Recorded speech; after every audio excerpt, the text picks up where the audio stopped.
du må ta den ordentlig. Ja. Er den grønn som på?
Hei, 1, 2. Ja, bra.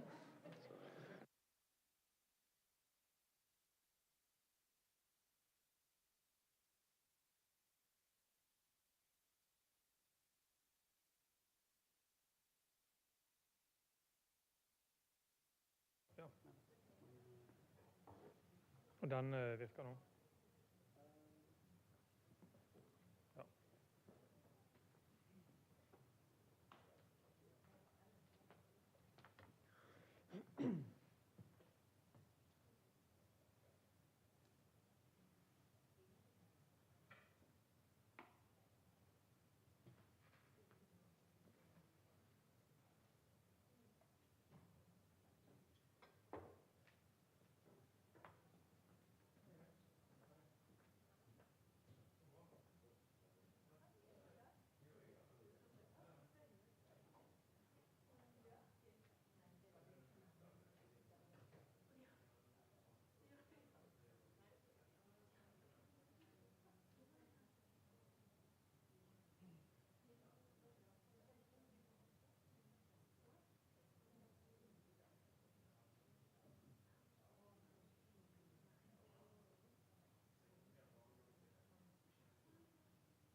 Kanskje? Ser du dårlig?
Good morning, everybody. It is a great pleasure for me, on behalf of the Norwegian School of Sports Sciences, to welcome you all to the trial lecture, Impartial Fulfillment of the Requirements of the Award of Doctor of Philosophy in Sports Science.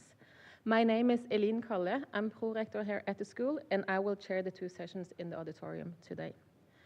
In particular, I would like to welcome the members of the examination committee, Associate Professor Live Luteberger, Norwegian School of Sports Sciences, Chair, Professor Alan Barker, University of Exeter, UK, first opponent, and then a Research Associate Jon Peter Verlin, Swiss Federal Institute of Sport, second opponent. Furthermore, I welcome the candidate, Halvard Grendstad, who will now give the following lecture: Benefits and potential drawbacks of intensive training for youth athletes. Consider the impact on physical performance, physiological development, injury risk, and long-term athletic potential. Over to you, Halvard.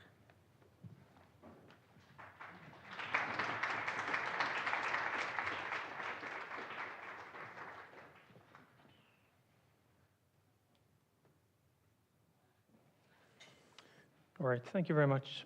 It's a long title, but I think I'll read it over again so we all know what this topic is about. It's about the training of youth athletes and the benefits and potential drawbacks of intensive training for youth athletes. Consider the impact on physical performance, physiological development, injury risk, and long-term athletic potential. So just for a short, brief background, we know very well that youth athletes who want to become good, become professional athletes in the end, they need to do a lot of training. But how much training, we don't really know. And this debate has been going on for several years. It probably started or kicked off with this famous piece from Eriksson from 1993, which stated that individuals who begin focused practice early have an advantage over those who start later. Now, as years have gone by, we see that it's more focus in the literature about sports-specialized intensive training. Mostly it's focused on injury risk and typical psychological burnout from doing a lot of training in youth athletes. Now, this topic is not about early specialization per se, but what we know with early specialization, it involves a high volume of training. So a very high training load from an early age. And this particular review study from 2020 stated that early specialization is currently a hot button topic in athlete development research, in particular in sports science more in generally. And importantly, it's stated that didn't really know if intensive training was good or bad for performance in youth athletes. So before we start, we need to define what intensive training is. And one definition of intensive training that I will use in this presentation is that intensive training for youth athletes typically involves a high level of physical activity and commitment, often with the goal of achieving peak performance in a specific sport. So the keywords here are high level of physical activity, commitment, and achieving peak performance. So with that in mind, I'll present the structure of this presentation. First of all, I'll go through how we understand the youth developments, what are the principles and how is the body changing. Secondly, how does training interact with a developing body? Thirdly, what are the limits of training? Is more always better? And fourth, what can we learn from world-class athletes? And for this presentation, I'll focus on the age groups between 10 and 15 years of age, when we know there's a lot of changes going on in the body. So what kind of body are we putting through intensive training during youth? So for this purpose, the purpose of this is for all of us to get a common understanding what the body is looking like when we take it through intensive training. So the body is growing, as we all know, from childhood to adulthood. So the body is growing in size, both as we can see with the naked eye. So we can see that a child is growing, but it's also growing on the inside of the body, what we can't really see. So lungs are growing, the heart is growing, the muscles are growing, and the bones are growing. So everything is growing along as we age through puberty. Now what is important here through adolescence is that we see there is a growth spurt in growth in size of both the height of the body, the size of the body, and also the organs on the inside of the body. So adolescents, typically between the age 11, 12 to 13, 14, dependent on which sex, we'll see a growth spurt in both the size of the body and also the organs inside the body. And this is important. This is important for the physical performance of youth athletes as well. I'll come into that later. Further, we have growth, and then we have maturation. And maturation is linked to growth, but it's a bit different. So it's a process towards a mature state. And maturation we can see as either something that's sexual, for instance, the deepening of voice in boys, the menarche, or the start of menstruation of girls, and also pubic hair and testicle volume, and also breast size in women, in girls. We can also measure somatics, something that's changing. So for instance, if we have a child that we suppose or estimate is going to be 180 centimeters tall as an adult, and we have some specific time point measure them as 170 centimeters, we can say something about how far they've come into their maturity. We can also measure maturity as something skeletal, so how the growth zones, or how much the skeleton has grown. Now, these factors are very important because we know that the body composition of adults, adolescents, are changing as they go through puberty. And the most important aspect of this is the change in fat-free mass in boys and girls. And what we know is that the change in fat-free mass of boys has a steady increase throughout puberty, possibly a growth spurt as well, along with the growth in size. But the girls levels off after the growth spurt. So what we can see here is that the girls' level of fat-free mass levels off around the middle of puberty, while the boys keep increasing. For fat mass, the development is a bit different. So we see that the girls gain more fat mass during puberty and adolescence than boys. Now, this means that the percentage fat mass of the body is different between girls and boys. And this is important to note, and you need to have this in the back of your mind when we go through this presentation, because we know that the changes in physical performance from growth and maturation are very strong. So physical performance changes as the body grows throughout maturation, growth and maturation. So for boys, we know that boys increase their strength and power just by growing. They increase their sprint and jump performance just by growing, and they also likely increase their endurance capacity or endurance performance just by growing. So regardless of the amount of training the boys are doing, they will improve their physical performance automatically just by growing. For girls, it looks a bit worse. So for girls, they will probably or likely increase their absolute strength and power, but when we look at relative to body weight, it likely will not increase due to the gain in fat mass. The same is true likely for sprint and jump performance, which may improve or may not improve, and also for endurance performance. So because girls gain a bit more fat mass than boys, their performance in typical weight-bearing activities like running, jumping, and they lift their own weight will probably either stabilize or decline throughout puberty. So what I need you to have in mind here is this is not an adult body. This is a growing body. It's not a child's body. So when we know a little bit about the development of these bodies, how does intensive training interact with a developing body? So if we put this body through intensive training when it develops the most, what are the effects of this training? Actually, we don't really know too well. We looked into how many studies that have tested or followed youth athletes throughout puberty, and it's actually very few that investigated if year-round intensive training may provide physiological advantages for youth athletes. We have some studies, mostly in endurance, and we'll come into that, but there are really very few studies in other sports. So for this structure of this part of the presentation, I'll look more into the effects of training for neuromuscular training, so typically resistance training, sprint training, and also plyometric training, and then also for endurance training. So when it comes to resistance training and sprint training, very few studies have followed this type of training over a longer time period. So these studies here have only added this type of training to the training that the athletes are already doing.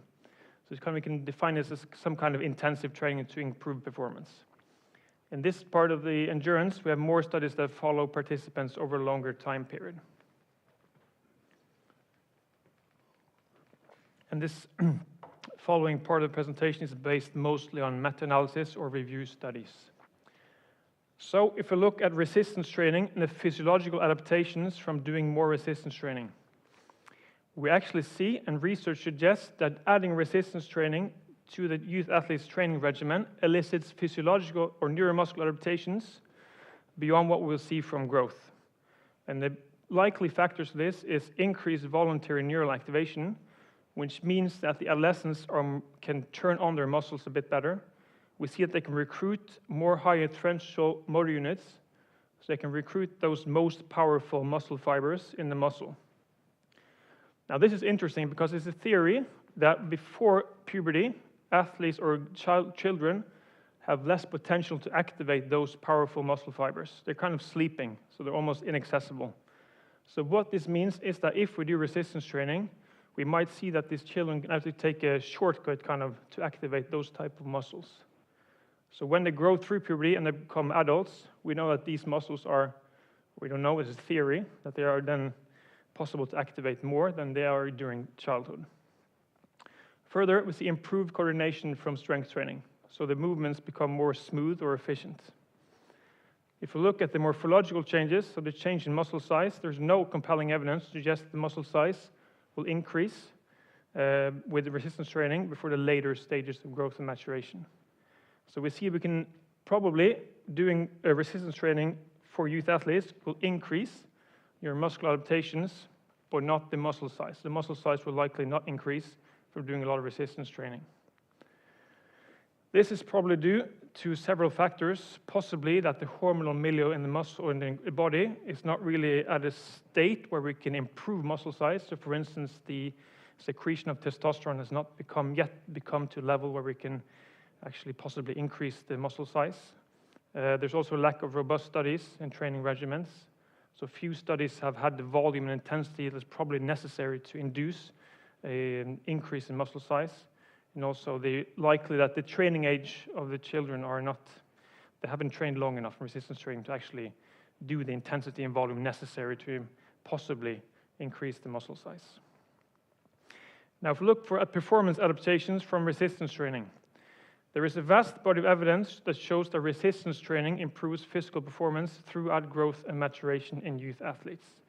And what we see is that resistance training can improve maximal strength, jump height, and maximal speed throughout the whole maturational period. Now this effect is likely small to moderate before puberty or before the growth spurt, and is more pronounced after the growth spurt. What we also see, and there's indications from review studies, that long-term programs are probably more effective than short-term programs for strength gains in youth athletes, and particularly those that have not yet reached their growth spurt. If we look at sprint training in plyometrics, so performance adaptations, we also see that sprint-specific training might improve acceleration capabilities and also maximal velocity in youth athletes at all stages. We also see similar findings from plyometric training. So plyometric training is usually used to stretch shortening cycle, jump activities, etc. Unfortunately, these studies are done only in boys. So we don't really know the effect of training in girls. So as I said in the introduction, girls might probably not improve their performance in these types of activities, and we don't really know if training has an effect also. So we have to do more studies on girls. Together, it seems like a combination of resistance training, sprint training, and plyometrics may be the best approach for improved physical performance throughout growth and maturation. Now, if we look at endurance training and the physiological adaptations, the evidence here is more equivocal than it is for the neuromuscular training. And from now, for the physiological adaptations, I'll use VO2 max as a proxy of physiological adaptations because it represents a combination of the cardiovascular, pulmonary, and muscular adaptations to training. For endurance training, long-term endurance training may or may not improve maximal oxygen uptake throughout puberty for youth athletes. And discrepancies between studies may be due to several factors, both the length of follow-up, the methods that are used, and also the type of training they're done. So it's a bit more uncertain. Short-term intensive endurance training that can be conducted for less than 12 weeks may or may not improve the VO2 max in youth athletes. And the reason for the discrepancy here is also the same as the other ones. It's possible that the training has not been intensive enough, or that it has not been conducted over a longer time period to elicit physiological changes. And I'm sure we'll come back to this later today in their other lecture. For performance adaptations, the results are more consistent. So long-term endurance training has shown and may improve endurance performance irrespective of physiological changes. Short-term intensive endurance training may improve in performance adaptations irrespective of physiological adaptations in most studies, although not everyone has shown this. Again, this is mostly for boys because some studies indicate that female youth athletes may have a challenge in improving their endurance performance from conducting a high amount of endurance training. And I'm also sure we're going to talk more about this later. So to summarize the effect of training, there's strong evidence that physical performance will improve from conducting a high volume of training and or adding different types of training to the training regimen of youth athletes. However, the evidence for physiological adaptations are less clear and possibly only related to the nervous system from neuromuscular training. Okay, so now we see that intensive training might be beneficial for performance over several aspects of physical performance. And then we need to ask ourselves, is more training always better? So can we then put the youth athletes through this different type of training regimens and expect improvements throughout the whole adolescent period? For this part, I want to take three important considerations when we look at the benefits and potential drawbacks of intensive training, both through the energy requirements, the injury risk, and the possible burnout. So what we know is that growth, as I said in introduction, is accompanied by a higher energy demand, which is essential for formation and maintenance of tissues and organs. So here I want to give you a picture about the energy requirements of training for youth. So what we see from study, this study is conducted in a youth football academy and has shown the resting metabolic rate for youth athletes at different age groups. So what it sees as the demands or the energy they use from being at rest at different age groups. And what we see is that the resting metabolic rate increases with age, it increases with the growth and maturation. And this is obvious because when we increase the fat-free mass, when the fat-free mass increases from growth, also with the increased energy demand to maintain those growth, the growth in fat-free mass. If we then look at the energy demands of training, so as I said, we need a sufficient energy intake to support the growth of tissues, to stimulate training adaptations, and also promote performance. In this particular study, they looked at the total daily energy expenditure in red, so the amount of energy these players used over the whole day, or throughout the whole day, and they also looked at the total energy intake, so how much food or energy they actually were able to eat throughout the day. And what we see in this particular group, they had a total daily energy expenditure around 2,500 kilocalories per day on average. And their total daily energy intake was almost the same. I don't think they found a significant difference, but it is almost the same as the total daily energy expenditure. And the same is true for the rest of the groups. I don't think there's no significant difference between the daily energy intake and the expenditure. However, what is important to note here that these players had professional support in supplying the food they needed to sustain or to meet the energy demands of training. So they actually had support at the training ground to ensure that they got enough food throughout the day to meet the energy expenditure they were doing from training. Interestingly, the volume of training increased throughout this period. So we see that for the U13 groups, they had approximately weekly, or did approximately 5 hours a week with training, which increased throughout the age groups. Also, just for comparison, the values in elite adult athletes, so this is also studies from elite football, male football, that the average daily energy expenditure in male elite football players are between 3,200 and 3,500 kilocalories on average. So we see that these players have a very high these young players have a very high energy expenditure, which is almost comparable to that of adults. Okay, so now what if we trained even more than these guys did? So another study have looked at this. So in this particular study, these players at U13 level had an average weekly training volume of 8 hours a day. Sorry, 8 hours a week. These players had a total energy expenditure of approximately 3,000 calories per day, 3,200 kilocalories per day, but did not meet the kilocalories necessary to support or to meet the, did not take enough energy intake to meet the caloric demand of training and growing throughout this period. So what we see here is they actually tended to underfuel. So they weren't able to eat enough food or get enough nutrition to support the total energy expenditure throughout each day. Now this particular example is only from 5 or 6 players at a youth football academy, and it's also males. Again, it's used by the gold standard method that we know is from doubly labeled water, so it's quite precise. And also this part may be underestimated because it's dependent, or they measure their energy intake from subjective measures. So it might be underestimated, but still it kind of gives a picture of the challenge of meeting the energy demands of doing a high amount of training during puberty.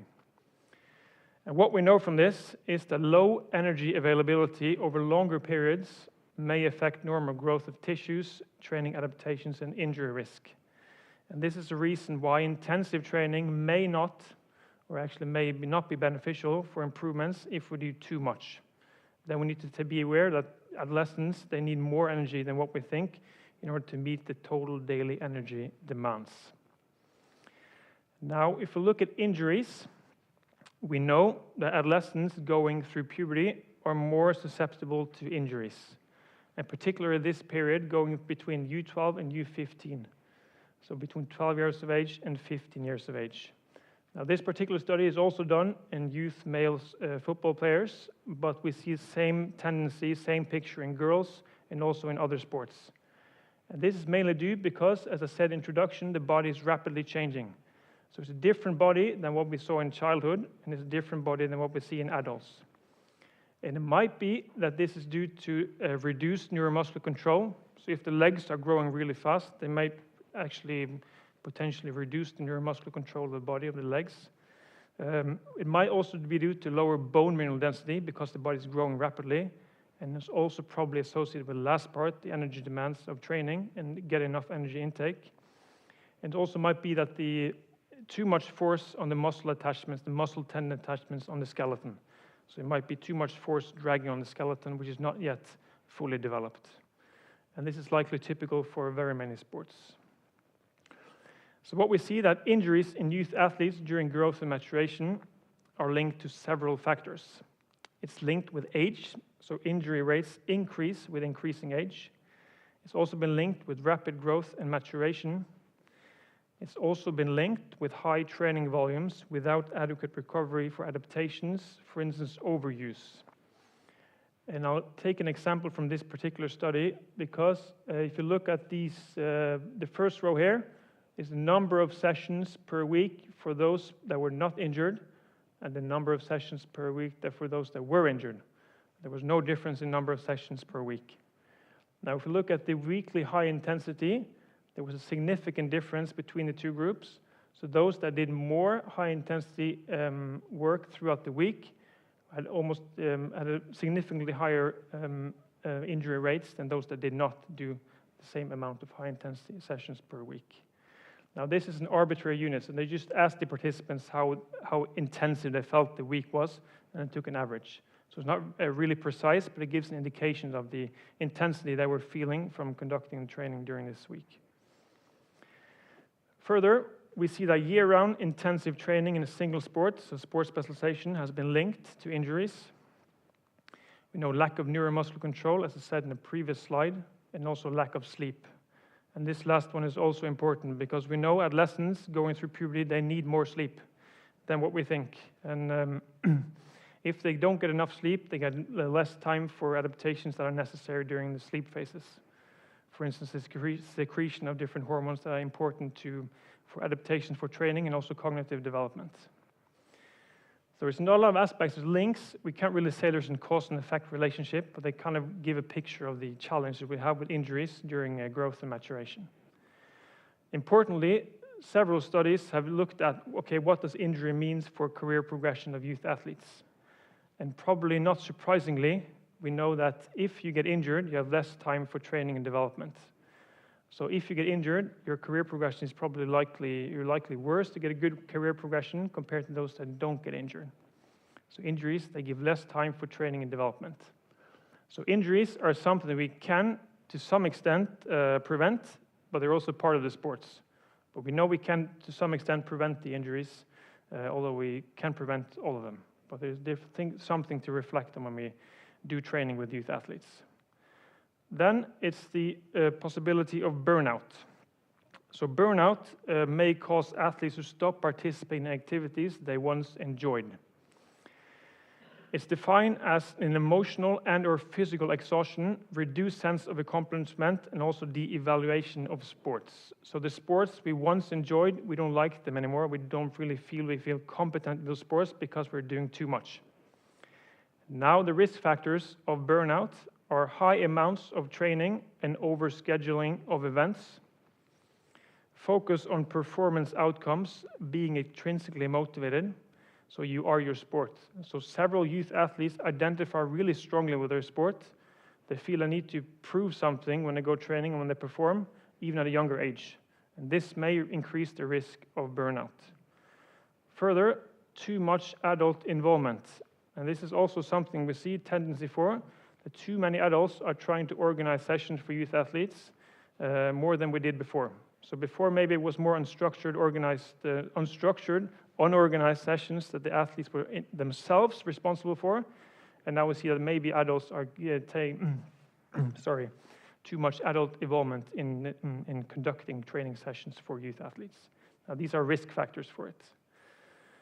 So research on burnout indicates that those who sample sports and/or do a sensible amount of training with focus on skill development rather than performance outcomes has a reduced risk of burnout.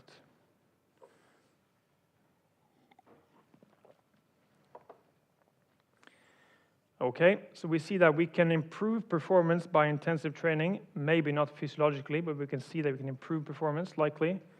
We know that, okay, so maybe we can't do too much training because it may have harmful effects in regards to injury risk and possible burnout and also low energy availability.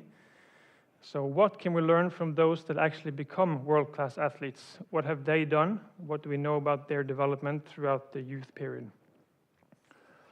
So first of all, I just want to take a step back and look at when the world-class athletes have their age of peak performance. In swimming, probably one of those sports that do most intensive and highest amount of endurance training from an early age, we see that the average age of peak performance for male swimmers has been estimated to be 24 years of age, and for female swimmers, about 22 years of age. In middle distance and long distance running, the average age for the shortest events was about 25 years of age for their peak performance, which increased with the length of the distance. In cross-country skiing, it has been shown that the average age of peak performance was about 26 years of age for both men and women, and also that the top performers in cross-country skiing actually reached their age of peak performance a bit later, so about 27, 28 years of age. So this is to put the things into perspective. When do the best athletes today, when is their age of peak performance? So this is a time when they actually have their peak performance in their own sports. So in football, it's a bit more difficult to measure their peak performance because we can't measure their time in centimeters or grams or seconds.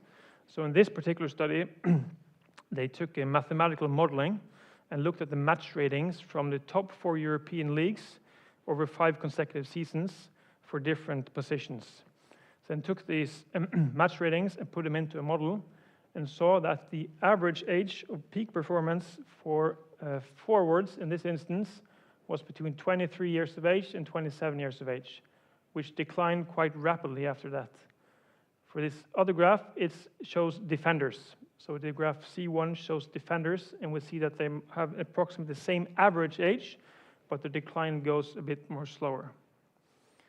So they have their age of peak performance about the mid-20s. Now, this does not say anything about the career pathway or the amount of training prior to this, other than they have a very high, a good amount of time to become good athletes, to meet their peak performance. So, is it important to be the best performer at a young age? In this particular study from the German national football team, or the youth national football teams, they looked at the career progression of those that were selected to teams at younger age groups. So the percentage chance of getting a professional career if you were selected to various national youth teams. So for U16 level, we see that approximately only 15% of those that were selected to the U16 national team actually made it to professional career afterwards. And this chance increased along with the age groups. So if you were an older adolescent, almost an adult, you have a very high increase, the likelihood to get a professional career increased. In other studies, we've also seen that early participation has not been linked and is not related to playing at the highest level in football as adults. The same has been shown in a Swedish study, over 1,000 players in Sweden, in both male and female, that those who trained a very sport-specific football from an early age, it was not related to who was the best player at age 21. However, a different study has shown that being part of national youth teams in handball, but not being a regular at the team, may be beneficial to becoming a good athlete in the end. And this last point is important because we know from other studies as well that it's important to be part of an elite environment, but these studies indicate it's probably not important before later in adolescence. So performance prior to 16, 17, 18 years of age may not be that important to become a professional athlete in the end. I want to take one example from a very nice study that's been shown in swimming, and it kind of shows the career progression of different swimmers. So we'll take our time to go through this figure. This figure shows the performance time in 100-meter freestyle swimming in seconds, and then the age groups on the x-axis. And it's for males and females. Now, what I want you to focus on first is the black lines, so the black dots. And these black boxes indicates those that were best as juniors. So they had their best performance as junior athletes. If we look at these black dots, there were a very high amount of athletes in this group. So 111 males and 85 females in this group.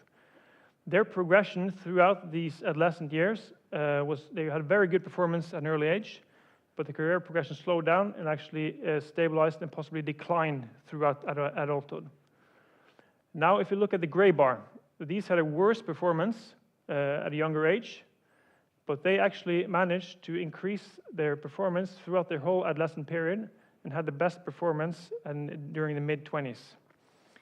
And what this shows is that the early success swimmers did not show much progression in their performance throughout the adolescent period.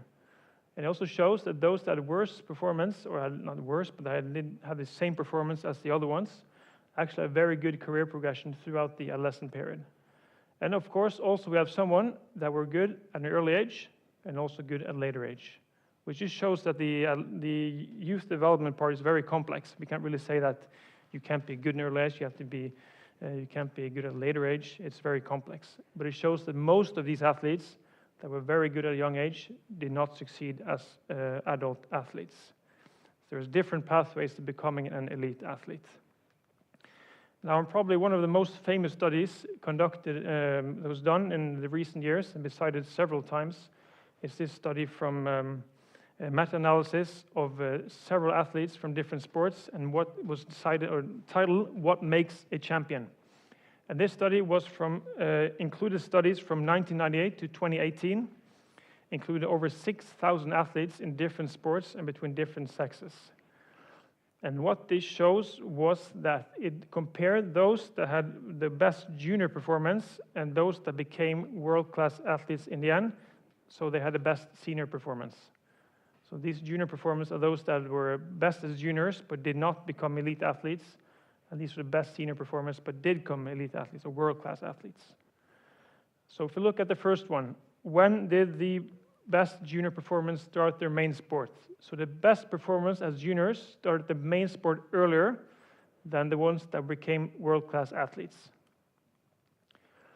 The best junior performers reached their performance milestones earlier than the ones that became the best senior performers, the world-class athletes. If we look at the amount of sport activities, we see that the best performers at a junior age did more practice in their main sports. They specialized earlier in their main sport compared to those that became world-class athletes in the end. If you look at practice in other sports, so kind of sports sampling approach, the ones that performed best as juniors did less practice in other sports in the junior age, and all did more, the ones that became world-class athletes did more sampling of sports longer. So which shows that, kind of indicates from this that doing different activities at a younger age and not trying to peak your performance in early age is possibly an advantage in order to become a good athlete or world-class athlete in the end. So from these studies, it's possible to conclude that it's plausible that the progression of performance over time and not early performance per se is the best indicator of future success. So it kind of shows that we have very good time in order to develop youth athletes, and youth athletes also have good time in order to become good in their sport, to increase their performance. This is also conducted from a recent review, a meta-analysis study on career progressions in youth athletes. So, to summarize this lecture, what is a good approach to youth athletic development? I want to bring forth an article from the International Olympic Committee, which stated that the goal of youth athletic development is to develop healthy, capable, and resilient youth athletes while maintaining enjoyable participation and success for all levels of athletic development achievement. For me, this kind of forms the basis for what is important for youth athlete development. So as we've shown, intensive training may be beneficial for performance and may have harmful effects in regards to injury risk and also low energy availability. We know that the world-class athletes, they have likely done more sports sampling and or had a longer career progression, better career progression than those that were best as juniors. And this is probably, or mainly, possibly due to this, that they had actually healthy and capable and resilient throughout their whole period. So based on this, I want to give 3 recommendations to achieve this for youth athletes. First of all, follow the basic training principles and be patient. So actually, we don't really know what the best approach is for youth athletes, but we can have some indications of what we know based on the studies we have. So we know that doing the fundamental training principles well and follow these is a good strategy. So do the basics well. Do a sensible amount of training, competition load, have progression in the training you're doing, and also variation. This is very important, a good strategy to have when you train youth athletes. We also know that strength and neuromuscular training is important both to develop the strength and movement competency for performance and reduce injury risk. Now, I said that strength training and neuromuscular training was part of an intensive training if you add it to the already training regimen, but it fits very well into a varied approach into training. So including strength and neuromuscular training into the training regimen of youth athletes, regardless of sports, is a very good approach in order to seek long-term athletic development. And lastly, manage the life load of adolescents. So we know that adolescence or puberty includes very many challenges for the adolescent. They have both physical development, they have cognitive development, they have pressure at school, pressure at home, pressure with friends, and if you also put pressure from coaches and parents in regards to sport performance, it may be too much. So if you can manage the life load, we can reduce the injury risk and burnout, for instance, by increasing the amount of rest, recovery days, also give them autonomy so they can more or less, or give them more able to choose their own sporting activities, choose how much training they want to do, when they want to do it, etc., and also supportive relationships from parents and coaches and others. So the best athletes actually teach us that smart training isn't always about doing more, it's about doing possibly less, and even possibly the things you're doing, do it in more quality, and also with rest and recovery phases. So to conclude, I want to give a citation from a study, can't find again. It's a review study was done. It kind of summarized very well the points I think is important for youth athletic development. Sometimes what seems best in the short term will undermine long-term development. Yeah, thank you.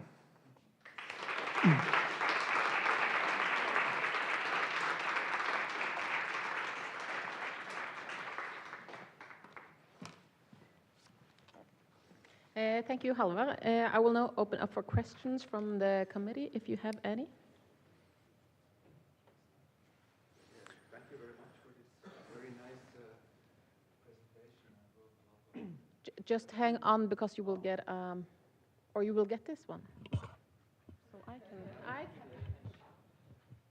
Yes, so thank you very much for this very nice presentation. I wrote a lot of questions, but you answered them all, not all, but if you can go to the slide with the swimmers, with the development of the 100-meter freestyle, that was a very interesting slide.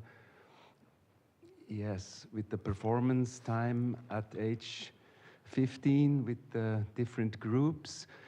What do you think? How would, if you do the same graph with the training volume or load of these groups, how could this graph look like? It's difficult to say. I would, difficult to say. I might think that if we look at what we have probably shown today as well, it's likely that the ones that peak early do a higher amount of sport-specific training, because they know it might be beneficial for performance. It might also be due to the growth and maturation. So for instance, the ones that peak early have come further in their growth. So we know that that's also has a positive for physical performance, and maybe a combination of both. I don't have a definite answer, but yeah. Thank you. Yeah.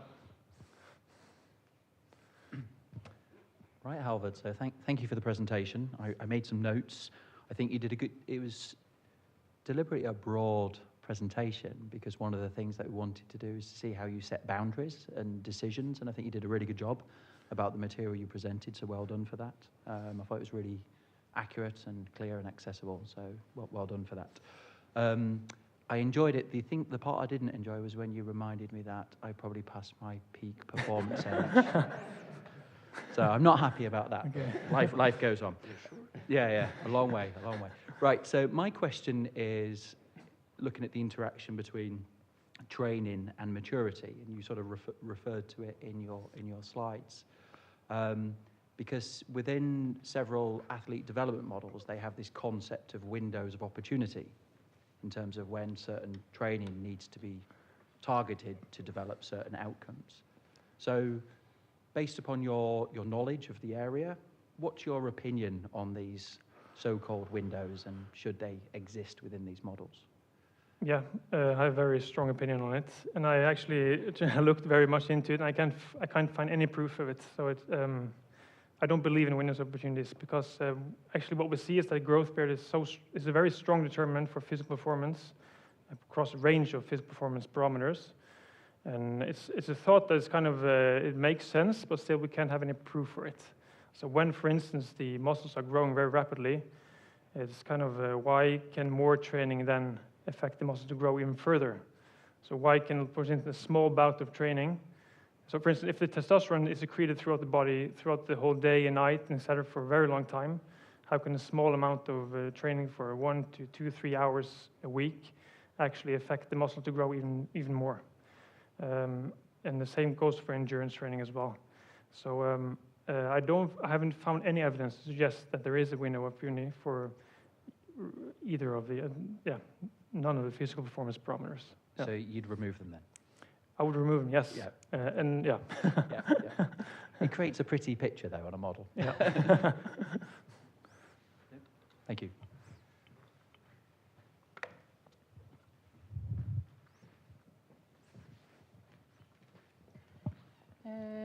Then I thank the candidate for the lecture, and I invite everybody to return to the auditorium at 1 p.m. Provided that the examination committee finds the trial lecture acceptable, the candidate will then define his thesis, taking a breather. Do physiological changes induced by growth during puberty outweigh those induced by endurance training in youth athletes? Thank you and welcome back.